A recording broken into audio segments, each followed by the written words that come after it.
Sa pagkuha po ng property, hindi common may pera ka Yes. kaysa kuha ka ng kuha. Mm. Dapat alamin mo rin kung approve ka ba sa bank, Okay. approve ka ba sa Pag-ibig, yung salary mo approve. Mm. Kasi maaring nakikita mo yung down payment, kaya mo, Oo. dapat tignan mo yung amortization.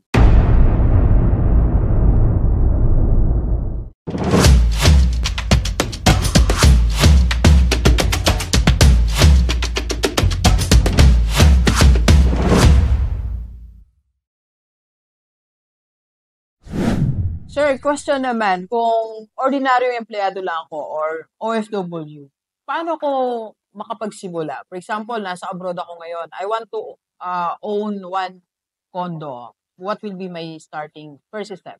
Okay, ang first step is maghanap po tayo ng isang property na naaayon doon sa capability natin. So, this is an opportunity. Financial capability. Financial capability. Ito kasi, Doc, no, I just want to take the opportunity kasi marami sa ating mga kababayan, nag-iikot po ako sa Japan, sa Galing kang Korea. Hong Kong, sir, oh. Yes, Parang nauna lang akong ng few days, eh. Yes, Nandun parang ka pala. walang isang linggo ang Oo. pagitan. So, nung nag-iikot po ako doon at I'm doing seminar sa mga OFW, marami sila na umiiyak dahil bakit kumuha nga sila pero ba't ganun? Pagdating sa loan, it's either sa bank or sa Pag-ibig, nare-reject. So, Paano maiwasan yun? so para maiwasan kasi yon, ito po ang tip. Ang inaaprobahan lang po ng Pag-ibig or ng bank is nasa range po ng 35% up to 40% ng Total iyong cost. income. So, for example, you are earning around 100,000. Ang safe lang na pwedeng i-approve sa'yo dyan is only the 35% of that, which is 35,000. Marami po sa mga umiikot nating mga nasa industriya ng real estate is hindi po na ipapaliwanag yan sa mga OFW. Yes. Na kesyo kasi mababa ang monthly, 7,000, 8,000. Pero we must look into it. How much na yan kapag pina-finance na sa bank? Sir, if they want to have their own condo, mga OFW, kaya ba natin silang tulungan, sir?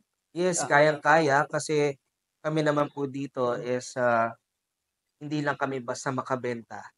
Tinitingnan namin yung capability natin at kung ano yung mga pasok dun sa income ng mga kababayan nating OFW.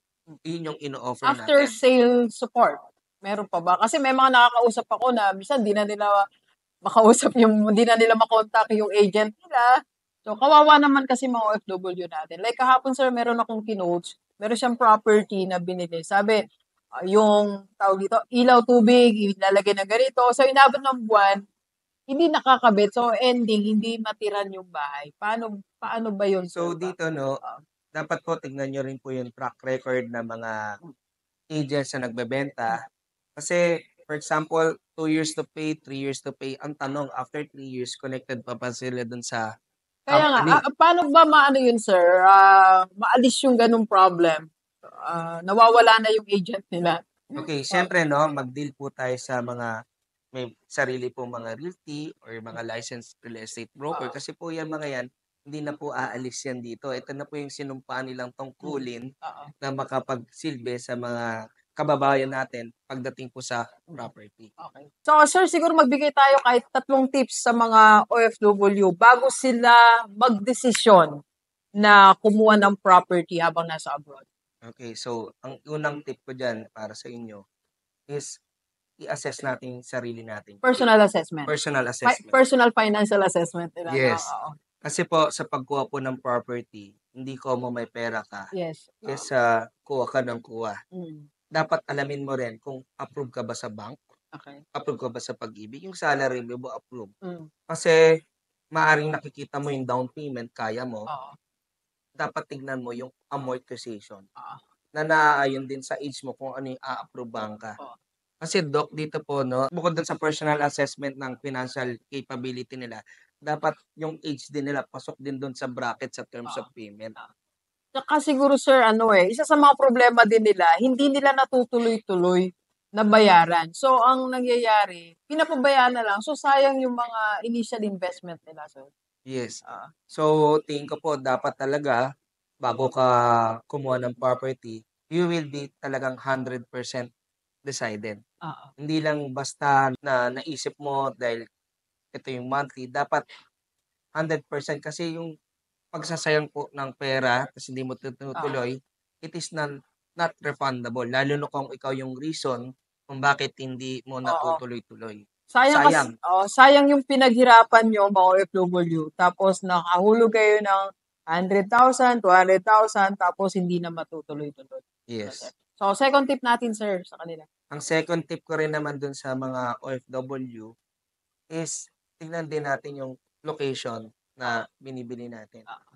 Kasi talagang ang pagbili po ng property, yung location ang pinaka number one. Location and location. Location and location yung address. Oo. Eh baka po nasa abroad tayo, nakita mo lang maganda pero napakalayo pala, Oo. eh kahit na mabayaran mo yan o ma-fully paid, kung hindi rin yan Oo. mo magagamit or mapapabayaan mo rin, hindi siya magiging asset, kundi magiging liability sa'yo Oo. in the near future. So, pag hindi natin napag-isipan yan, so instead na meron ka na sanang asset sa pagtanda mo, ang nangyari, meron kang liability na lalo kang ibinabagsak financially. Yes. Ano, sir? So, sir, third siguro, sir, pwede ba din na masabi natin sa kanila na kailangan alam nila yung purpose, no? Bakit sila bibili? Yes, exactly. Kasi pag alam mo yung purpose mo, bakit property, it's either, ano ba to? Retirement Kung ko ba to? retirement, oo. Para ba to sa family ko? May mauwian ba kami kung sakaling umuwi na ako ng Pilipinas? Pangatlo is para bang gusto mo ito yung pundar mo dahil wala pa kayong tirahan. So, marami. So, dapat alamin mo talaga yung purpose on having a property para hindi po masayang yung pinaghihirapan natin sa abroad. Kasi Doc, I believe, napakahirap din talaga na malayo ka sa pamilya mo. At syempre, dapat pinag-iisipan mo yung mga expenses mo na pinapadala lalo sa pagbibili po ng property. Dapat maging matalino ka dyan. At narito kami upang i-guide kayo. Ayun. So, kaya Believers, huwag kang bili ng property na hindi mo naiintindihan, hindi mo na-assess personal ang finances mo, at lalong pag hindi mo alam kung ano ang purpose ng pagbili mo. Ng pagbili mo. So, sir, thank you very much, Sir Jart.